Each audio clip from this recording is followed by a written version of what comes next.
நான் என் வாழ்க்கையை எனக்கு டிராமாக்கு வர ஆடியன்ஸ், என் டிராமாக்கு என்ன வெறும் ஐயர்கள் மட்டும்தான் வராங்களா? பாக்கி சமூகம் வருது இல்லையா? என்னுடைய படத்தை வெறும் ஐயர்கள் மட்டும்தான் பார்த்தாங்களா? பாக்கி யாருமே பார்க்கலையா?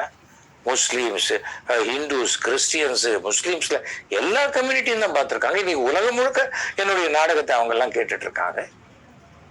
தப்பு இல்லையா அது? நீங்க ஏன் என்ன உங்களுடைய இதுக்குள்ள இருக்கிறீங்க? உங்க ஆசா பாசத்துக்குள்ளேயும் உங்களுடைய வாழ்க்கை முறைக்குள்ளேயும் என்ன இருக்கிறீங்க? ஒரு கோயில் குருக்களுடைய வாழ்க்கையை என்னால வாழ முடியாது. அதனால்தான் அவர் கோயில்ல கருப்பு கிரகத்துக்குள்ள போற குருக்கள் அவர் இருக்கிறார். நான் இங்க இருக்கேன். என்னையே இழுக்கிறீங்க இப்படி? நான் இப்படிதான் இருக்கணும், அப்படிதான் இருக்கணும். அசிங்க அசிங்கமா பேசுறது, நீங்க அசிங்க அசிங்கமாக பேசுறது உங்க பேர்ல தான் பதிவு வருது. என்னை திறந்தாலும் விமர்சிக்கிறீங்க. 4 பேருடைய ஸ்கிரீன்ஷாட்டை அதை அப்படியே எடுத்து கம்ப்ளைண்ட் கொடுத்தா ஒரு எஃப்ஐஆர் விழுந்ததுன்னா அதுல இருந்து வெளியில வரதுக்கு எவ்வளவு கஷ்டப்படணும் தெரியாது உங்களுக்கு. தயவு செஞ்சு பண்ணாதீங்க. அதுவும் நான் பல விஷயங்கள், நான் பொது வாழ்க்கையில் இருக்கிறவன். எனக்கு எல்லாரும் தேவை. நான் எல்லார்கிட்டையும் நண்பனாகத்தான் இருப்பேன். ஒருமித்த கருத்து இருக்கிற யாரா இருந்தாலும், அவங்க யாரா வேணா இருக்கலாம். ஹிந்து, முஸ்லீம், கிறிஸ்டியன், ஐயரு, ஐயங்கார், நாடார், செட்டியார், முதலியார், எஸ்சி, எஸ்டி, அதை பத்தி எல்லாம் நான் கவலைப்பட மாட்டேன். நான் பெரியவாளோட ஜெயேந்திரன் அவர்களோட கிட்டத்தட்ட 300 தலித்து கிராமங்களுக்கு போயிட்டு எல்லா குழந்தைகளையும் பார்த்துட்டு அவங்க கிட்ட எல்லாம் பேசிட்டு வந்தவன். விபூதி பிரசாதம், குங்கும பிரசாதம் காமாட்சி அம்மனோட தான் கொடுத்துட்டு வந்தவன். ஆனா என் வாழ்க்கை முறை உங்களுக்கு எப்படி தெரியும்? நான் என்ன சின்ன பையனா? 30-35 வயசு இருக்கிறவங்க எல்லாம் எனக்கு கூப்பிட்டு அட்வைஸ் பண்றது, நீ நல்லா இருக்க மாட்டேன், நம்ம சமூகத்துக்கு சாபக்கேடு. என்னதுக்கு? நான் என்ன சொல்லிட்டேன்?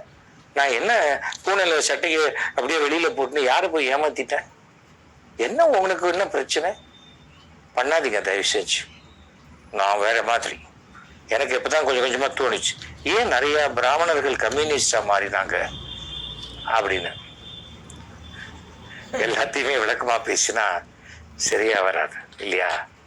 அதனால கொஞ்சம் ஜாகிரதையா எப்பவுமே எது பேசினாலும் நாம கொஞ்சம் அடக்கமா இருந்தா நல்லது. உங்க வாழ்க்கையை நீங்க வாழுங்க, நல்லபடியா வாழுங்க.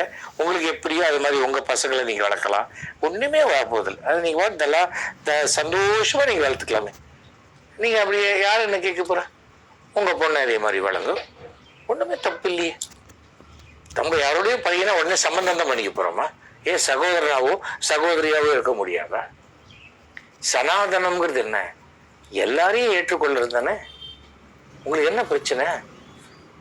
சில சமயம் கோபம் வரும்போது மாத்திரம் கடவுளை அவங்ககிட்ட கூப்பிட்டு இனிமேல் நீ தான் சனாதனத்துக்கு இன்சார்ஜ், யார் பேசினாலும் நீ ஃபைட் பண்ணு அப்படின்னு உனக்கு ஆத்தரைசேஷன் லெட்டர் கொடுத்த மாதிரி சண்டை போடுறோம் இல்லையா? இனி ஒரு கேள்வி கேட்டா என்கிட்ட எதிர்த்து கேட்க 10 கேள்வி இருக்கு. ஆனா அந்த 10 கேள்விக்கு பதில் இருக்காது. திருப்பி என்ன பண்ணி மிஞ்சி போனா இவன் உருப்பட மாட்டான்னு சபிக்கலாம். என்னுடைய தந்தையினுடைய ஆசீர்வாதம், என் முன்னோர்களுடைய ஆசீர்வாதம், நான் வழங்கும் கடவுளுடைய ஆசீர்வாதம் என்னை காப்பாற்றும்.